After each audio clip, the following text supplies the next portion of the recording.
When I say office hours, what comes to your mind? Many people tend to think that office hours are only for academic purposes, but today I'm here to show you that they can be anything you make them to be. I'm going to read a short part from a 1997 novel called Tuesdays with Morrie, written by Mitch Albom. The author tells his personal story of how he discovered that one of his old professors was battling ALS in the last few months of his life. After discovering this, Mitch decides to visit his professor every Tuesday, just as they had in college. I'm now going to read the conclusion of the story so it can speak for itself.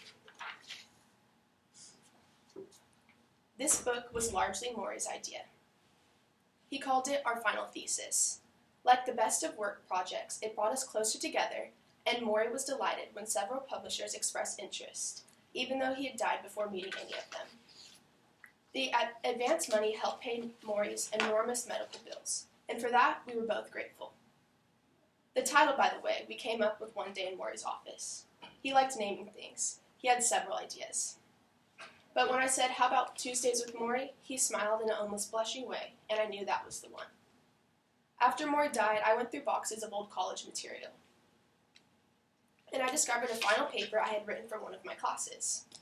It was 20 years old now. On the front of the page were my pencil comments scribbled to Morrie, and beneath them were his comments scribbled back. Mine began, "Dear Coach." His began, "Dear Player." For some reason, each time I read that, I miss him more and more.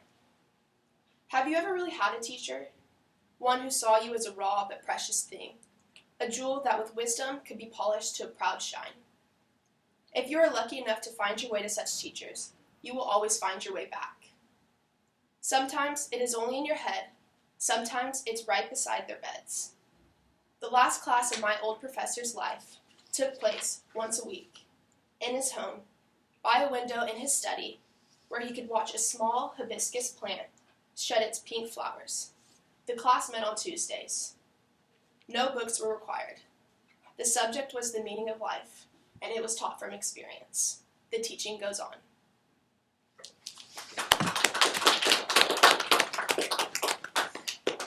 Okay.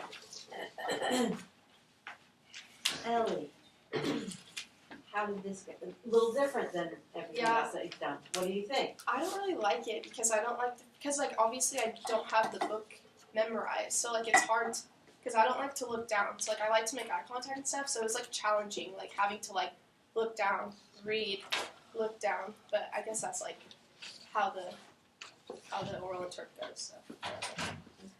What did you think about the piece?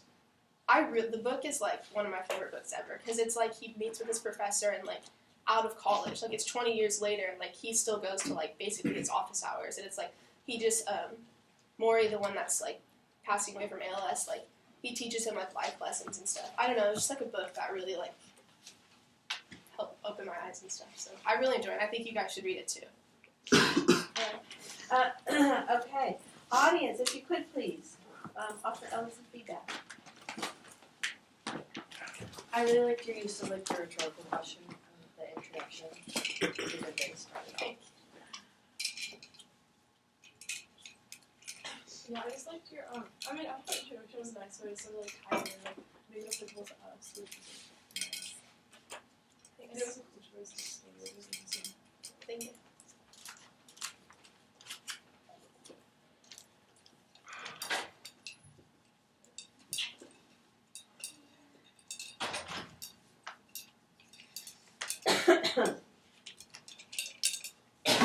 Okay, Ellie.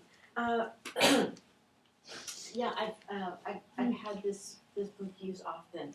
It's very descriptive, and it really allows you to sort of see into what just really, really descriptive. So I thought you did a nice job of picking the piece.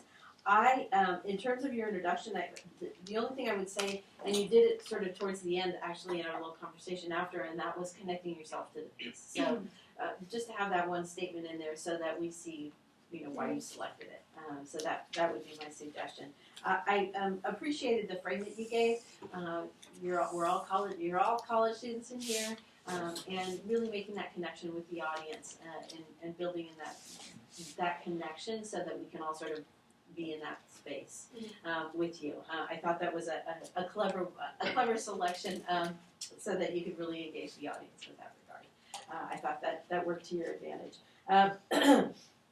I thought, excuse me, I thought in terms of vocal quality, I think that your rate was good and your volume was really good. I think that you captured the tone, essentially the tone with it. Maybe we could go even just a little bit farther. There seems to be a bit of a reflective quality that you pretty much have. We could maybe even go just a little bit farther with it.